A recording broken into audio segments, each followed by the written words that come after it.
how to find a company's profit. First thing we do is we start with the company's sales, which is also called revenue. Now from there, we have to add in any additional sources of revenue that a company may have. Once we know that, we then subtract the cost of that revenue, which is called the cost of goods sold. Now that could be the cost of making the product or the cost of delivering the service. Once we do that math, we get a company's gross profit. But from there, we have to subtract other expenses called operating expenses. Now, operating expenses can be categorized differently, but some common terms are sales and marketing expense, administrative expense, research and development expense, as well as non-cash charges like depreciation and amortization.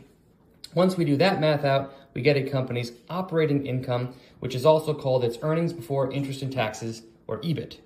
Now from there, we have to subtract out a company's non-operating expenses.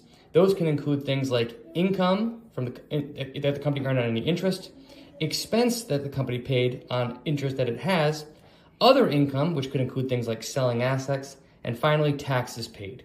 When we do all that math out, we are left with a company's net income, which is also called a company's profits or a company's earnings.